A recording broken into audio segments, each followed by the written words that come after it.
Abayekera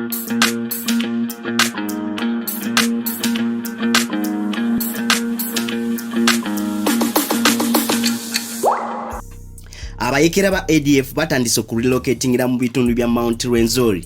Abasajja batandise ku relocatinga nga badda mu nsozi za Mount Rwenzori oluvannyuma lwa kampu zaabwe ezisinga okubwa eje erya IPDF neje erya DRC forces. The Buzz UG tukugamba subscribinga onyigene ku kadeka notification osobola kubanga ofuna updates zonna mu entertainment, current events ne sports mwena baganda baffe abamaze okusubscribinga. Big up namwe abakyali ku The Buzz UG kyemukola kyamanyi ddala kubanga mukyekuumidde ku mukutu The Buzz UG. Okusinziira ku Public Information Officer ow'ekibinja kya IPDF ekiri wali mu ggwanga erya Congo, Major Peter Mugisha agamba nti abasajja abayekera ba ADF batandise ku relocatinga nga badda mu nsozi za Mount Rwenzori.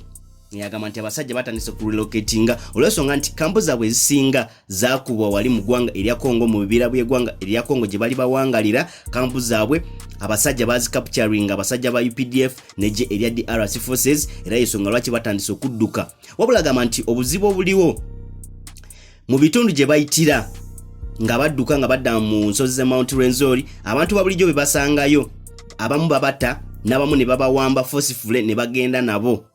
So agamba nti esawa zino bwe buzibu obuliwo, abantu babulijjo abasingayo mu bitundu gye bayitira abayekera ba ADF abantu babawamba forcefully ne baba recruitinga nabo ne babagata ku kabinja kaabwe, n'abamu abageza kulaba nti ba resistinga ne babatta.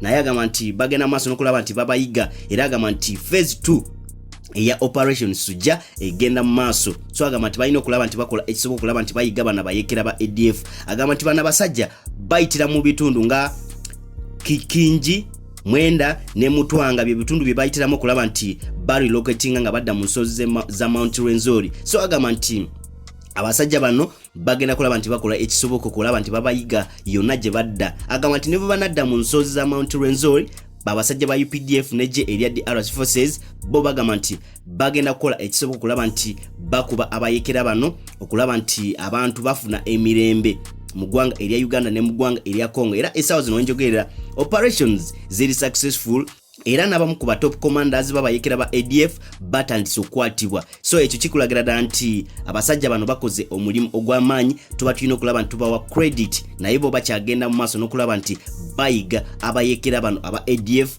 Esawa zino ekiriwo phase 2 eya operation Sujja yegenda mu maaso. Phase 1 bagimaliriza oluvannyuma lw'okukuba kampu ezisinga n'okukapturinga base yaabwe eyali esinga kampi yayu.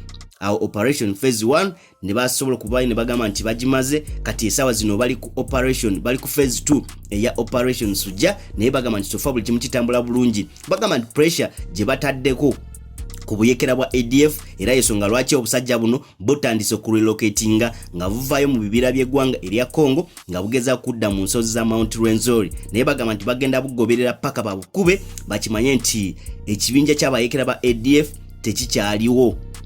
The Buzz UG kwe tukyali, gwe kyolina okukola subscribinga onyigene ku kadeka notification osobola okulaba nti ofuna updates zonna mu entertainment, current events ne sports. We tuli wano okulaba nti tubatuusako ensonga zonna.